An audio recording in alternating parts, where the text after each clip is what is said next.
Welcome to a special report from the Human Error News Network. Tonight, we're diving deep into the tragic Otmuse rail disaster in Spain. We're going to look at the evidence and ask a really tough question, one that kind of flips our usual thinking on its head when things go this wrong. You know, when something terrible happens, what's our first instinct?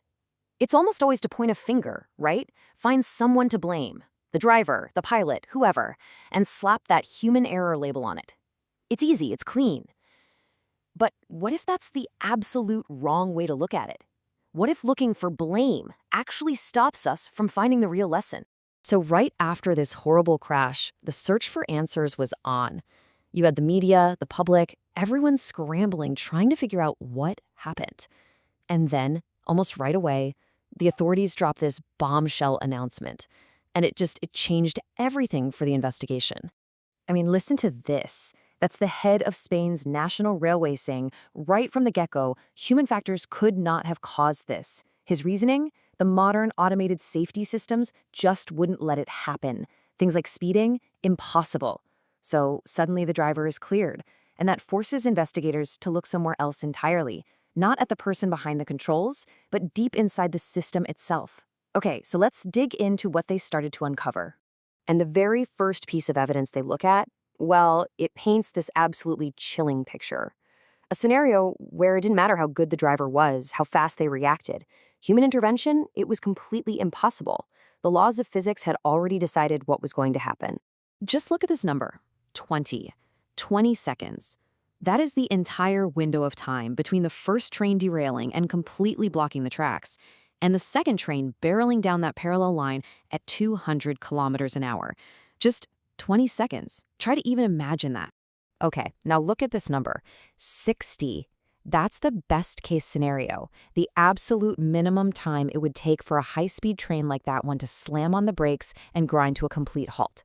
So you see where this is going, right? When you put those two numbers together, you get a conclusion that is just unavoidable. The math here is just brutal. You have 20 seconds to react, but you need 60 seconds to stop. It doesn't work. A collision wasn't just likely, it was a physical certainty. And an impossible timeline like that, it forces you to hunt for a totally different kind of cause. Something that happened in an instant, something catastrophic, and something no human could have stopped.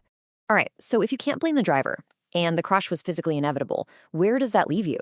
Well, investigators started digging, and the clues they found, they were just bizarre, a series of contradictions. It's like a puzzle where every piece that's supposed to make you feel safe just makes the whole thing even more mysterious. I mean, just think about this for a second. The crash happened on a perfectly straight piece of track, not some tricky curve. The track itself, it had just gone through major repairs. The train passed a tough inspection with flying colors, and all those modern, automated safety systems, they were fully active. See what I mean? Every single thing that should have made this route safe just adds to the confusion. It forced investigators to start looking for clues you can't even see. Okay, and this is where the story takes a fascinating turn. Two key clues pop up. First, investigators realize the first 5 cars of the train went over that spot just fine. The whole disaster started with the 6th carriage, the mystery of the 6th carriage, they're calling it. And then clue number 2, they dig up reports from other drivers who mentioned hearing strange noises right on this exact section of track. Put those together and it points to something really sinister. This wasn't a sudden, out-of-the-blue failure. This was a problem that had been growing, festering over time, completely hidden from sight. So, all the evidence is now pointing away from a person and straight towards this ghost in the machine. Some kind of invisible flaw, buried deep inside the metal of either the train or the track, a ticking time bomb that nobody could see or detect until it was way, way too late. And the prime suspect has a name, metal fatigue. Think about it. Every single time a massive train rumbles over the tracks, it puts stress on the steel. Now do that thousands and thousands of times. Tiny, microscopic cracks can start to form, and they grow silently from the inside out, making the metal weaker and weaker until, one day, snap. It just fails catastrophically. And this idea led the investigation down 2 main paths. So the big question became, was it the track or was it the train? Theory number 1 is that a tiny crack, a micro crack, in the rail itself, maybe a defect from the day it was manufactured, finally just gave up under the strain of that 6th carriage. But theory number 2 points to the train. A critical part of the running gear on that specific carriage, something like the bogie that holds the wheels, just broke apart. Either way, notice how the conversation has completely shifted. It's no longer about a person's mistake, it's about the basic strength of the equipment. So how do you solve a mystery like this? How do you know for sure if it was the track or the train? Well, just like with airplanes, the train was carrying the answer all along. The final clues were locked away inside its own black boxes. These black boxes are incredible. They record everything. All the movement, all the system operations, second by second. By cracking open that data, engineers can literally rebuild the final moments of the journey.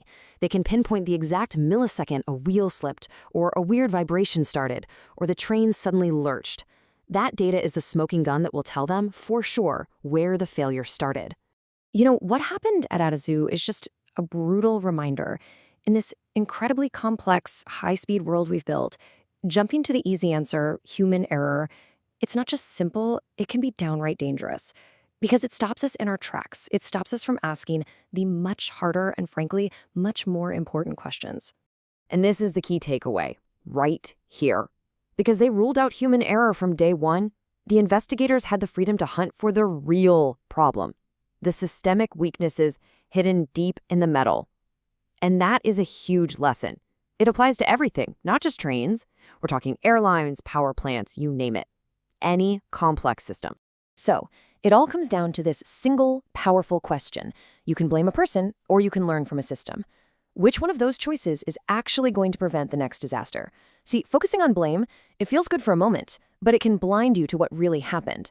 It's only by learning from the system, by studying every single hidden crack, listening to every strange noise, and understanding every fatal coincidence, that we can ever hope to build a genuinely safer future. That's our report for tonight.